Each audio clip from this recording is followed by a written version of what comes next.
Alright everybody, this is going to be a Minecraft tutorial video, and this is almost guaranteed to help you become better at Minecraft PvP, whether or not you're a beginner or a pro.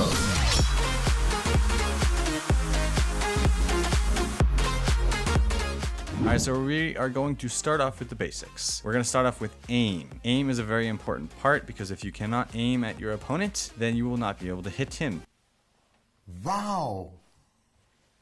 So go ahead and find something to aim at, whether that be an object in the game or a person in the game. What you want to do is just keep your crosshair on the opponent or on the target and move around. So this is going to move right into strafing. You want to be able to strafe, because if you can't strafe, then all you're going to be able to do is take everyone on head on, and that doesn't work out for the most part. So strafing is a very big part. It's very good because you can get on the side of your opponents and get very big hit chains on them. Another big part of Minecraft PvP is crit hits, because it deals a lot more damage. If you were to just sit there and smack your opponent with your sword, it wouldn't do very much. I mean, it would do a good amount of damage, but it wouldn't do the most damage possible.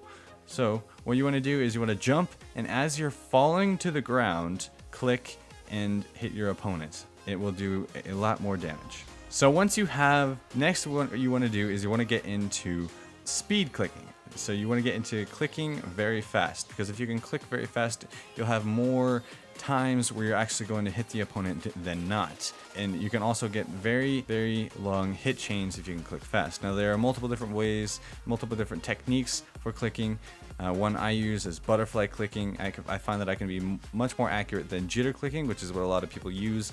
That way is very inconsistent for me, and I can't be very accurate with it. So I do not jitter click. I recommend butterfly clicking or just normal clicking. Well, butterfly click if you can. One of the most important parts of Minecraft PvP is being able to use multiple different items instead of just your sword. You want to be able to use these items very quickly. Take, for instance, the fishing rod. If you go onto the fishing rod but you can't get back to your sword, it's going to be useless, because the way the fishing rod works is it hits your opponent and knocks them off guard, and you can switch to your sword and hit them really fast and get a few easy, good hits. The same can be done with the bow, but you have to have a little bit more distance in between your opponent. So if your opponent is coming at you, you can take your bow out, hit them with a little bit of an arrow, and you can then proceed to switch to your sword and get a massive hit chain. No, the hitboxes in Minecraft are a little bit interesting.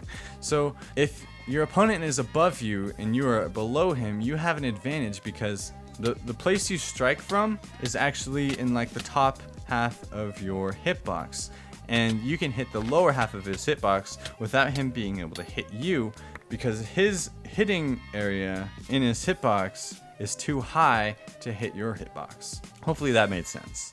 Alright, so we are going to go into some of the different levels of items. Since most people don't know how good each different item is, let's get into this right now. So first of all, I'm just gonna tell you how good the different armors are. First of all, we have leather, then we have gold, then we have chain right in the middle, iron, and then diamond armor is obviously the best. And then the same goes for the weapons, except just a little bit different. We have wood, gold, stone, iron, and then diamond again is the best. Now it's a little bit different when you have enchantments on your items. So if you have a wooden sword and a stone sword, but the wooden sword has sharpness 1, you're going to want to use the wooden sword because it has a little bit more damage. Now the same goes for the rest of the weapons going up. Okay, if the weapon behind the better weapon actually has sharpness on it, then it's going to be better. We are going to be getting into some more parts of PvP that you learn once you've got the basics down, okay? So the first thing we're going to be doing is W tapping and S tapping, all right? So W tapping is very good, because if you can double tap, what you can do is you can reset your knockback every time you hit. Every time you hit someone in succession, your amount of knockback begins to decrease, and it starts to be very, very, very little knockback. So when you double tap, when you constantly tap the W key, it resets your knockback, and you can do a lot more knockback, and you can get some very big hit chains. Another big part of PvP is called block hitting. It's where you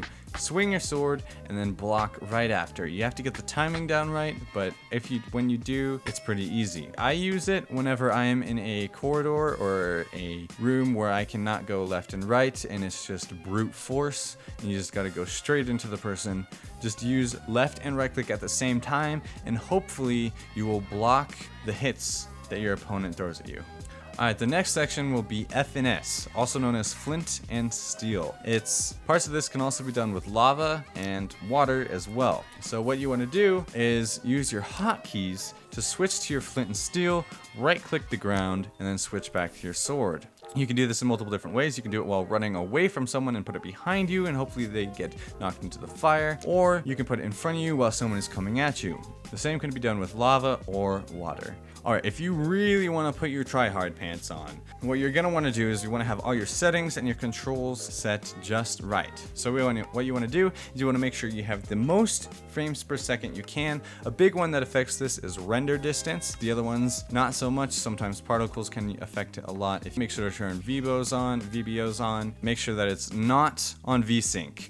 And for the controls, what you want to do is, a lot of this is personal preference, but I have my sprint button on the side of my mouse. And then for the number keys, you may have noticed that they go quite far away from your hand. What you might want to do is change some of the numbers past 6 or past 5 to letters that are closer, or keys that are closer to your fingers.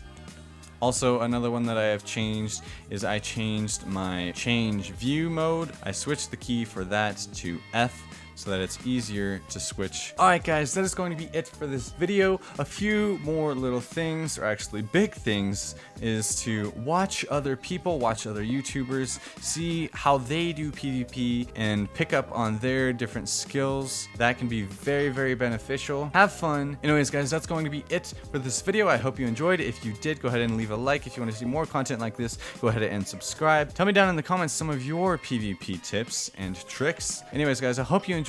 Have a good day, and I will catch you all next time.